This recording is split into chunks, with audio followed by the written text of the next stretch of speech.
Football. The beautiful game. Oh, no, sorry, I didn't actually mean that one. Or that one. The one with the round ball. No, not quite. Yeah, that's the one. Beautiful. So it's recently come to my attention that there are simply too many sports with the name football. It's getting more than a little confusing. How did we end up in this messy situation? Why are there so many sports called football, and where did they come from? It's time for somebody to step up and sort things out. And I guess that somebody might as well be me. I'm a WSL fan, so I know a bit about one type of football, and surely the others can't be that hard to understand. Strap in, guys, this might be a long one. It's all here and it's all football, always. It is impossible to keep track of all the football, but your best chance is here. Throughout history, people all over the world have loved running around and kicking or hitting a roughly spherical object. In ancient Rome, there was harpastrum, which involved a little feather-filled ball and lots of violent neck twisting. In China, there's kuju, a game of keepy-uppy, which appeared during the Han Dynasty. And there are references to the Georgian game of Lelo Berti, played on Easter Sunday with an 18kg pumpkin-shaped ball as early as the 12th century. Over in medieval and early modern England, you get massive village-wide matches of folk football. The rules were basically just get this pig's bladder from over here to over there by any means necessary, so things could get pretty violent, and English kings and Lord Protectors loved trying to ban it. Meanwhile, Wales had Cnapan and Ireland had Cadge, often played by whole parishes with plenty of wrestling, hitting and pushing involved. But it's kind of hard to say how direct the link is between these games and the sports that we now call football. Not every foot near a sphere is necessarily football, and I'm not ready to make a 3-hour video yet. So for the time being, we're going to focus on the 19th century, which is when we start getting rulebooks, and a lot of the organisations that govern football today are born. And we're going to begin our journey at some extremely fancy English private schools.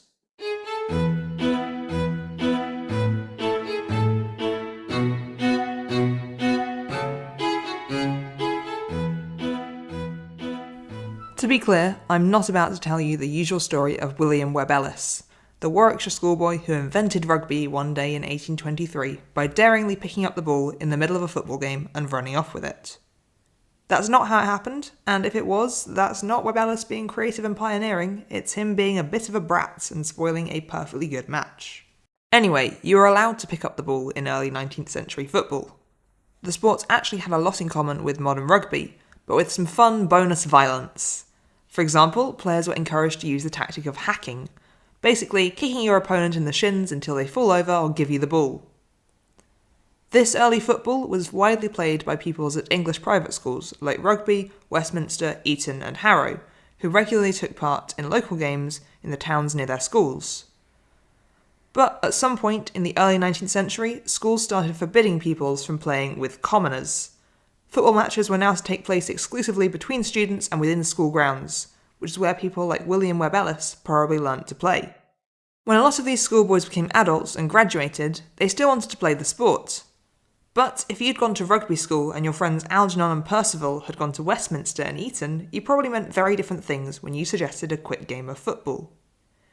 In isolation, each school had developed their own combination of rules, traditions and playing styles that made it difficult for adult players to organise a cohesive match. For a while, they muddled through, agreeing temporary rules each time they played a game, until, on the 26th of October 1863, 11 football clubs gathered in the Freemasons Tavern, London, to found the world's first football association, the FA. They promised to create a clear, universal set of rules for their sport, which they imaginatively named Association Football, or soccer for short. The association was enthusiastic, meeting 6 times over the next month and a half. However, tensions ran high and things soon turned nasty. On the 1st of December 1863, there was a dramatic schism that split the FA in two forever. The majority of the association supported a motion introduced in November of that year to ban players from running with the ball, and, most controversially, to ban tripping and hacking. But the opposing faction, led by Francis Moore Campbell, head of Blackheath FC, rejected these changes, They loved kicking people in the shins, and feared that removing hacking would undermine the manly, plucky nature of the sport, and perhaps weaken English teams so much that even the French could beat them. At the end of an intense 3-hour meeting, Campbell and his supporters broke with the FA permanently, choosing to play their version of the sport and reject association rules. Meanwhile, the remaining FA members went ahead with their plans to ban hacking and ball carrying, taking us another step closer to modern football. Ironically though, less than 3 years later, Blackheath FC and their allies actually abandoned the practice of hacking anyway. For the association football clubs, there was still a lot of work to be done, even after these changes. It's clear from 19th century match reports that players took a really long time to adapt to these new rules, and the sport was still a long way off resembling the game of football or soccer that we know today. And these reports are kind of hilarious to read. Another curiosity match. The Burton men reserving to themselves the privilege of handling the ball when the same was in danger of going through their goal. Nottingham Castle v Burton-on-Trent, 1876. The illustrious Wanderer, who attempted to run with the ball and signally failed in the attempt, having his shirt sleeve torn off, has promised not to do it again. Wanderers v Forest, 1865. And my personal favourite. Willis was knocked down by somebody, who shortly afterwards was capsized by somebody else. Such is football. Now running gaily up with the ball, now rudely shocked by collision, now knocked on your back and kicked on your shin.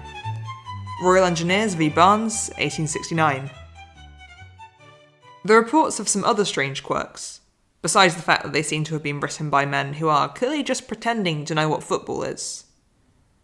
In particular, match reports seem really obsessed with telling you the weight of the players on each team. And there was a good reason for this. Being heavier in early association football was often an advantage, because the tactics still had a lot in common with traditional folk football. Like an excitable kids' football team, attacking players would run up the pitch in a massive group following the ball. Meanwhile, defenders formed large packs, trying to physically block their opponents from advancing. Tackling usually meant pushing or colliding with your opponents to force them off the ball. It wasn't until the mid-1870s that things started to change, and football began to really resemble the sports played today. So, as we know, a lot of football clubs, especially in the south, were dominated by rich, former public schoolboys, who'd been well fed throughout their lives. They were big, strong and heavy, and great at crashing into people in football games. Meanwhile, in Scotland and the north of England, teams were predominantly made up of working class players, who were often physically smaller than wealthy English teams. But what they lacked in brawn and heaviness, they made up for in brains and speed. Over the 1870s, many northern and Scottish teams began trying out new tactics. They started targeting the ball with their feet in tackles rather than using their whole body to outmuscle their opponent. And they learnt to make really quick turns and passes, relying on their speed and lower centre of gravity to outrun the other team. This approach was a massive success, and by 1890 almost every football club, working or upper class, was using it. These tactics are now fundamental parts of football. Whilst all of these changes were happening in the soccer community, something else was brewing amongst the traditional football fans who'd rejected the FA back in 1863. On the 2nd of January 1871, the remaining traditional football clubs called a mass meeting to figure out what rules they wanted to follow in their sport. 21 clubs gathered at a fancy pub in London, which became the formal birthplace of rugby football. A 22nd club, the Wasps, were invited, but they apparently got distracted and showed up at the wrong restaurant at the wrong time. This waspless meeting led to the creation of a new rulemaking and governing body later that year, the Rugby Union, who would control the official new sport of rugby. But we're not done with the schisming. 24 years later, in 1895, we get another split, and a new sport is born, rugby league. It's time for some more surprise social history. In the 19th century, the Rugby Union exclusively supported amateur sport. Basically, they thought people should play rugby for the love of the game alone, without needing to be paid for it, and they were very critical of players getting salaries or being reimbursed for missing work. This was all well and good if you happened to be an upper-class gentleman who'd started playing rugby at private school, but it made the sport massively inaccessible to working-class players, who made up many of the high-level clubs in Yorkshire and Lancashire. These northern players wanted professionalisation. They also wanted the union to stop rudely holding all of its meetings in London, which meant a long, inconvenient and expensive journey for northern members. Eventually, they decided that enough was enough. An emergency meeting was called in Manchester, where the Northern Rugby Union was created. In 1922, this Northern Union became known as the Rugby League. Back in the south, the old Rugby Union introduced harsh sanctions against any clubs connected to the rebellious Rugby League. Even playing a match against a league team was forbidden. This cemented the division between the two factions, and the league started developing its own rules independent of the union, creating the rugby league game we have today, a faster-paced sport with narrower pitches, fewer players, and its own scoring system. So, we know how football emerged in Britain, but across the pond in North America, very different ball things are afoot. In the US, the 19th century saw the emergence of gridiron, or American football, a sport with an impressively messy past. Probably brought to America by European colonists, football was played throughout the 19th century in massive, slightly chaotic mob matches. It was especially popular at American colleges. Harvard had an infamous annual game/punch-up that students charmingly nicknamed Bloody Monday, and college football eventually got so violent that the police intervened, and the sport was temporarily banned at Harvard and Yale in 1860. When the English Football Association arrived on the scene back in the UK in 1863, college teams in America took a lot of inspiration from their rules. US players like Walter Camp then gradually adapted the sport, changing the size of teams and the pitch, and adding features like the line of scrimmage to encourage players to focus on speed and agility, and to confuse British history YouTubers everywhere. Weirdly though, the sport owes a lot of its success, and maybe its survival, to President Theodore Roosevelt. Teddy Roosevelt struggled with health problems throughout his life. He had serious asthma as a child, and played a lot of sport to alleviate the symptoms. And in adulthood, he developed a bit of a complex about showing everyone how tough and manly he was. Roosevelt boxed, hunted, and worked out for hours in his local gym. Honestly, he was a bit terrifying. Once on an 1884 hunting trip, when another man called him Four Eyes and questioned his courage, Roosevelt got so upset that he knocked the guy out with a single punch and stole all of his guns whilst he was unconscious. Needless to say, Roosevelt thought that the super-violent football of 19th century America was brilliant. It was the perfect sport for the vigorous and manly nation of the United States. Roosevelt thought that the risk of injury was an important part of any sport, and he took great pride in listing all of his different horse riding and polo accidents. I'm sure he was great fun at parties. But not everyone in 19th century America agreed with Roosevelt. Football had a lot of critics. Harvard president Charles Eliot, who despised Roosevelt, hoped to permanently ban football, and the journalist E.L. Godkin thought that the sport caused mayhem and homicide. And to be fair, Godkin wasn't wrong. In 1905, the fourth year of Roosevelt's presidency, there were at least 18 football-related deaths and 159 severe injuries. According to a Princeton College player's account, in just one match that year, there were 3 spinal injuries, 5 internal injuries, 4 dislocated shoulders, and 2 people who lost an eye, alongside a whole A&E waiting room's worth of shattered noses, broken limbs, and concussions. This catastrophic season only added to the case for outlawing football, and in a desperate bid to save the sport, Roosevelt organised an emergency summit at the White House, bringing together coaches to create a set of slightly gentler rules that might save football from the chopping block. This was the beginning of the National Collegiate Athletic Association, who continue to regulate college sport today. The NCAA added bonus safety rules, including making the pitch bigger, adding a neutral zone, and allowing forward passes. This helped to limit the massive pile-ups of players, where lots of the vigorous and manly gouging, stamping, or punching that made the sport so dangerous was going on.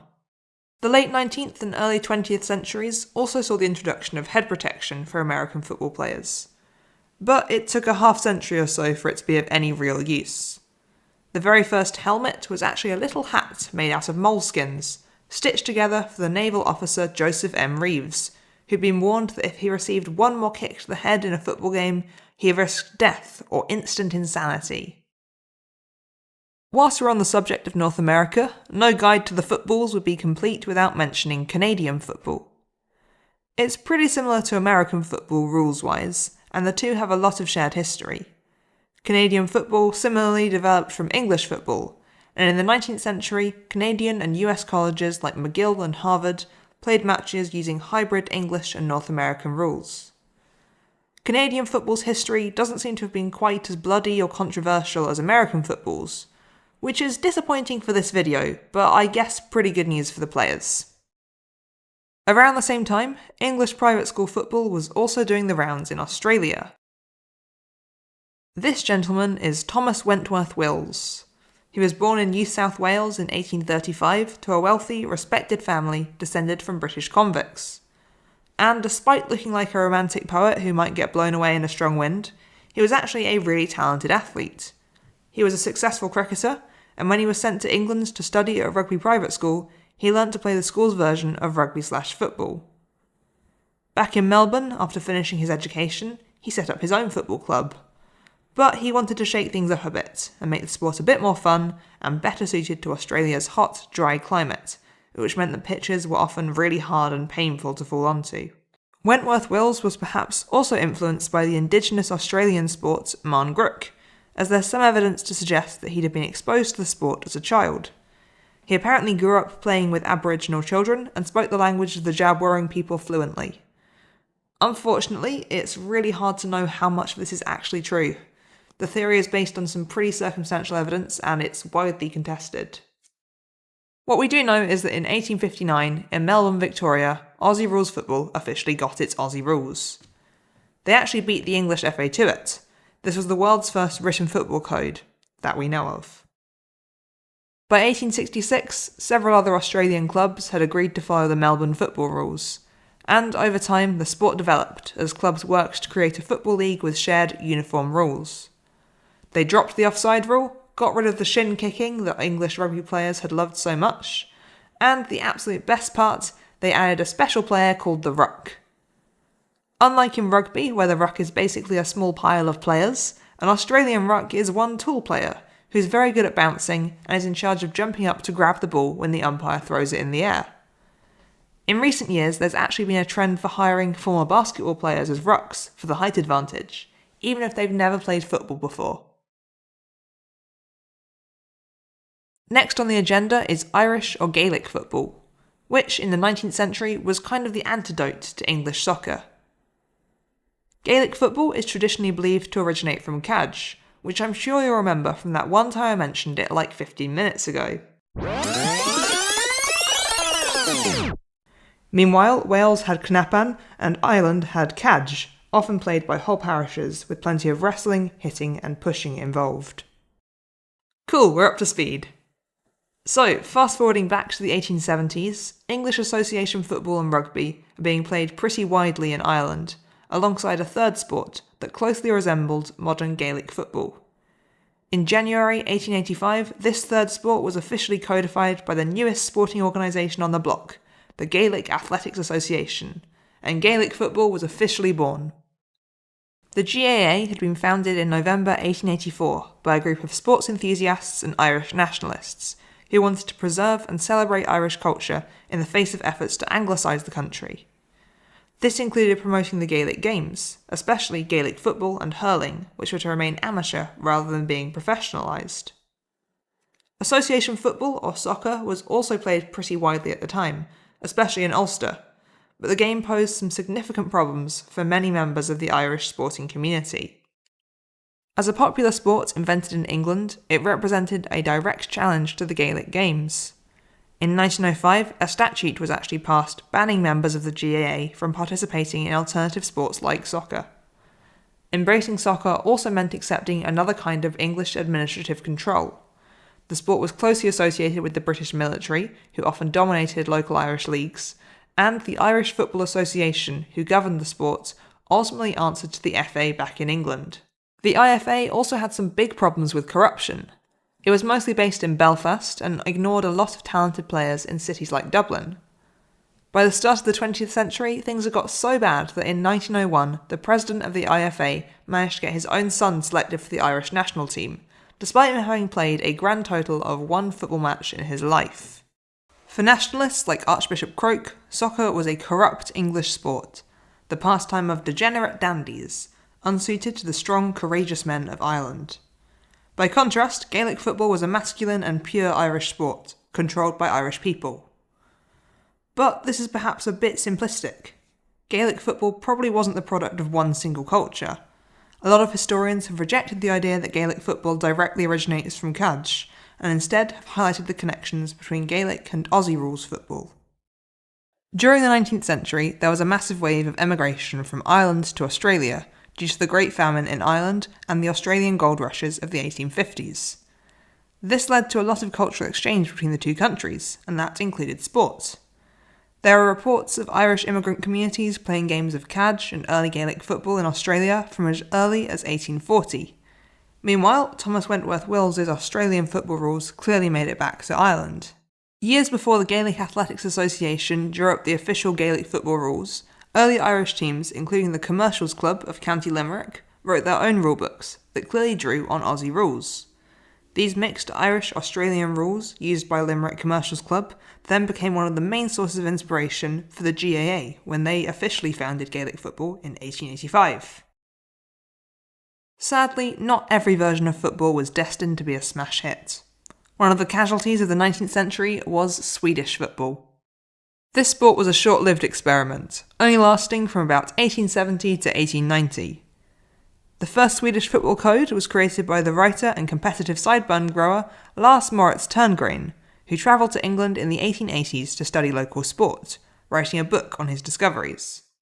Sadly, he failed to discover that rugby and football had, by that time, split into two different sports almost 20 years earlier, so the rules he wrote up were a deeply confusing mishmash of early association football and rugby union rules that Swedish teams struggled to understand, let alone follow during a match. Things had already been pretty tricky even before Törngren got involved. Early Swedish football teams often disagreed on basic rules like whether the ball should be round or oval-shaped, and Lars's book only made things worse. In the 1890s, Swedish football was declared a failure, and its fans had to gradually let it go and move to rugby or soccer. So, it turns out I lied when I said I'd sort out all the confusion around football. If anything, I've just made things more tangled.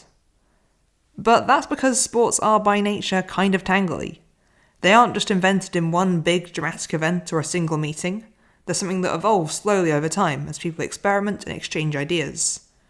The shape a sport takes can depend on all kinds of things, from class tensions and international politics to immigration and cultural exchange, or the short attention span of certain Swedish writers. And the fun still isn't over. All of these sports are still developing and changing all the time. To quote a great Victorian sports journalist, such is football.